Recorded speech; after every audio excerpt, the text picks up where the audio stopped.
안녕하세요. 꽁멸치 집사입니다. 저는 막상 첫째 꽁치를 데려오고 잘 지내다가 먹던 사료가 갑자기 수급이 안 되었을 때 도대체 어떤 사료를 사야 할지 막막한 순간이 오더라고요. 처음 데려왔을 때는 누구나 그런 것처럼 키 튼 사료를 먹이게 되는데 이때 성장에 필요한 성분이 있는 사료가 중요한데요. 키 튼 사료는 종류가 몇 개 안 돼서 고민할 것도 없이 그냥 사서 먹였어요. 그러다 꽁치가 7개월쯤에 설사를 해서 설사 잡는 사료를 먹이게 되었죠. 고양이는 나이대별 필요 영양소가 있듯이 사료도 달리 먹여야 하고 아프면 처방 사료를 먹여야 하는 등 다양한 사료가 존재한다는 것을 그때 알았어요. 그런데 설사 사료가 품절이 잦더라고요. 그래서 발을 동동 구르고 대체 사료를 찾다가 마음이 급해서 성분은 확인도 안 하고 먹이게 되었어요. 그런데요, 대체 사료를 먹지 않는 거예요. 그러다 알게 되었습니다. 고양이는 식성이 매우 까다로운 동물이고 어릴 때 다양한 사료를 먹어봐야 나중에 설사나 처방식 그리고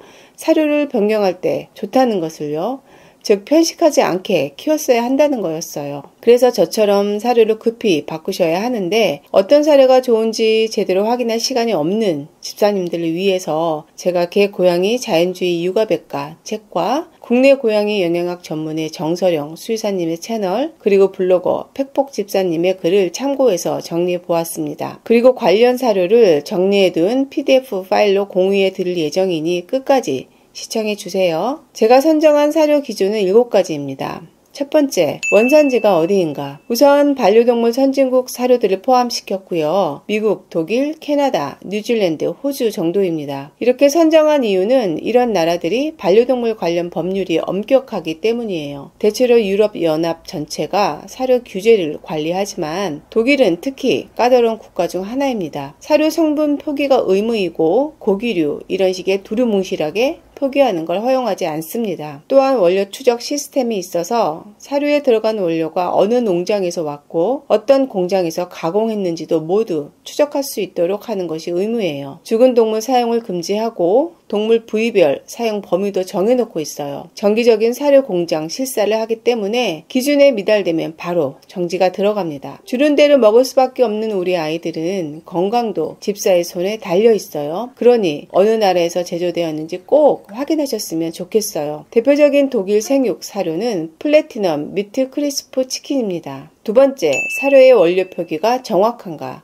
수입 사료는 당연히 수입사가 한글로 표기하기 때문에 믿고 구매를 할 수밖에 없지만 간혹 다르게 번역해서 표기하는 경우도 있으니 반드시 해당 사료 회사 홈페이지에 들어가 보시는 게 좋습니다. 자세히 표기한다는 건 그만큼 투명하다는 걸 의미하기도 해요. 제가 정리한 사료에는 우리나라 사료는 제외했어요. 물론 정말 성분 좋은 사료일 수 있지만 우리나라는 반려동물법이 엄격하지 않기 때문입니다. 성분표를 의도적으로 잘못 표기해도 처벌이 약하다고 해요. 그래서 우리나라 사료는 제외했으니 오해 없으시길 바래요. 세 번째, 고품질 원료를 사용하는가? 이것만 생각하시면 편합니다. 생육이 많이 들어간 사료가 좋은 사료입니다. 당연히 동물성 단백질이 높을 수밖에 없고 특히 높은 사료가 오리젠과 백한도입니다. 단백질은 근육을 구성합니다. 사람도 근육을 키울 때 닭가슴살을 먹거나 단백질 쉐이크를 먹잖아요. 나이 들수록 근육이 중요하고요. 그래서 노묘도 단백질 함량을 꼭 확인하셔야 해요. 이런저런 성분 보기가 어려우시다면 피해야 할 성분만 아시는 것도 도움이 되실 것 같아 알려드립니다. 대부분의 사료에 표기되어 있는 땡땡밀을 많이 보시게 될 텐데요. 지금 달려가서 한번 사료 뒷면을 보세요. 이런 표기가 있는지. 밀,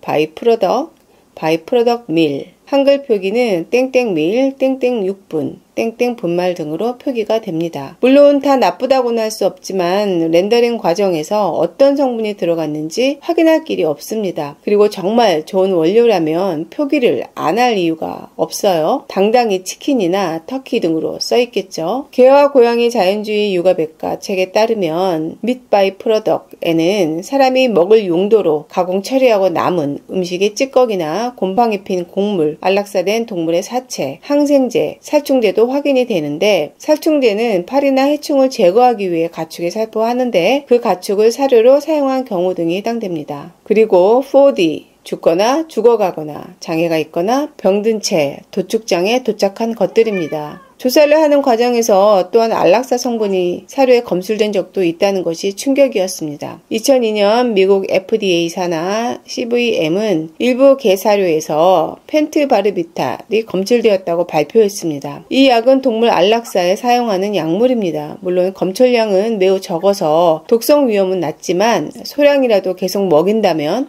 몸에 축적이 되는 거잖아요. 이런 것들이 들어갈 수 있다는 걸 안 이상 집사가 더 성분표를 꼼꼼히 살펴보고 최소한 피해야 할 성분은 먹지 않도록 해주시는 노력이 필요합니다. 네 번째, 천연 원물 비중이 높은 사료. 화학 처리된 첨가물, 방부제가 아닌 천연 원물이 비중이 높을수록 좋은 사료입니다. 100% 자연 원물 사료는 카르나4입니다. 천연 원물만 사용한다는 것이 비용 면에서나 환경적으로나 여러 면에서 어렵기 때문에 대부분의 사료는 첨가물이 조금씩 들어갈 수밖에 없는데요. 최소한 에폭시켄, 소르빈산 칼륨, BHA, BHT가 들어간 사료는 피하시는 게 좋습니다. 아프코는 특정 조건에서 최대 150 ppm까지 허용하지만 요즘은 소비자 기피로 거의 안 쓰게 되었다고 하네요. 그 이유는 발암 논란이 많은 첨가제라서 그래요. 이 밖에 이런 표기도 있는데요. Meat by Product, 피그먼트, 폴트리 표기도 많이 보실 텐데요. 폴트리 가금류가 다 나쁜 건 아닌데 좀 더 투명한 회사라면 치킨이라고 명확히 쓰지 가금류라고 쓰지 않습니다. 가금류는 닭, 칠면조, 다른 가금류 혼합이라고 보시면 되고 어떤 부위인지도 모르니 투명성이 낮을 수밖에 없어요. 다섯 번째, 이름이 뭐한 사료인가? 정체불명의 단백질 고기는 이런 식으로 표기가 됩니다. meat, animal protein, animal meal, poultry meat, meat by product, animal fat, rendered meat. 다시 말해서 종이 반드시 명시되어야 안정성이 올라갑니다. 이런 표기의 사료들을 피해야 하는 이유는 고양이에게 불필요한 부분까지 포함될 수 있기 때문이에요. 즉 내장은 괜찮지만 발톱, 부리, 깃털, 창자 등도 포함될 수 있어요. 여섯 번째, 아프코 기준을 통과했는가? 아프코는 소, 돼지, 가축이나 고양이, 개가 먹는 사료의 영양 성분 기준을 규정한 기관입니다. 세계 표준이 돼서 이 기준에 부합한 사료라면 그래도 안전한 사료라 하겠습니다. 그런데 광고는 기준에 부합한다 해놓고 그렇지 않은 사료들도 있으니 반드시 세부 정보를 살펴보셨으면 해요. 물론 이 기준에 다 부합한다고 최고의 사료라는 건 아닙니다. 최소한의 기준을 통과했다는 것을 이해하시면 될 것 같아요. 중요한 건 좋은 성분으로 만들어졌는가입니다. 마지막 일곱 번째입니다. 가공을 최소한 사료인가? 사료는 세균 때문이라도 열처리를 할 수밖에 없는데요. 열처리를 하는 과정에서 영양소가 파괴되는 경우가 많아요. 집사님들이 많이 들어보셨을 동결건조, 익스트루전 이런 게 다 사료를 만드는 공법인데요. 동결건조, 에어드라이, 오븐베이크, 익스트루전 순으로 가공을 최소화한 것으로 보시면 됩니다. 간단히 말씀드리면 가장 자연식에 가까운 방식이 동결건조이고 매우 낮은 온도의 진공 상태에서 수분을 빼는 방식이라 영양 손상이 최소화됩니다. 에어드라이도 동결건조랑 비슷하다고 보시면 되는데 중저온에서 천천히 건조하고 말린 생식이라 보시면 될 것 같아요. 영양 보존이 우수하지만 가격이 비싼 편이에요. 오븐 베이크는 말 그대로 굽는 방식인데요. 빵 쿠키 굽는 것과 기본 원리는 비슷합니다. 구워진 키블은 기름, 기호성 향미제를 뿌려 코팅하게 됩니다. 마지막으로 익스트루전은 시중사료의 90%가 사용하는 공법으로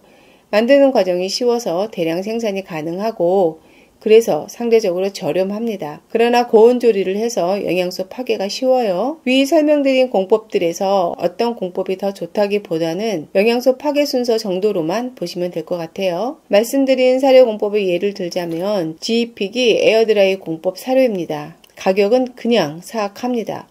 좀 내렸으면 먹여보고 싶은데 쉽게 손이 안 가네요. 그리고 익스트루전은 우리가 잘 아는 로얄 캐닌, 오리젠이 해당됩니다. 동결 건조는 노스웨스트 사료, 오븐 베이크는 로투스 정도입니다. 다시 한번 말씀드리면 사실 공법 자체가 품질을 보증하는 것이 아니라 사용된 고기의 종류와 비율, 탄수화물 원료, 미네랄 밸런스 등 전체 레시피를 함께 보시는 게 중요해요. 그리고 혹시라도 사료 등급표를 명시하는 집사님이 계신다면 그 등급표라는 건 전 세계 우리나라에만 있다는 것을 알려드립니다.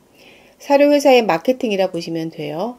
그러니 제가 위에 제시한 7가지 기준을 보시고 집사가 직접 좋은 사료 성분을 찾아서 급여하셔야 해요. 그런데 사실 바빠서 사료 성분표를 찾아보기도 힘들고 봐도 공부를 안 하면 보기 쉽지 않잖아요. 그래서 제가 틈틈이 정리한 PDF와 쉽게 해당 사료에 들어가실 수 있도록 링크를 고정 댓글에 남겨놓을게요. PDF 필요하신 집사님들은 꼭 링크를 클릭해 주세요.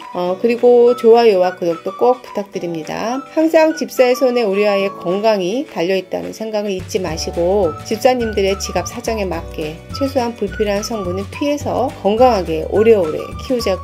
긴 영상 봐주셔서 감사합니다.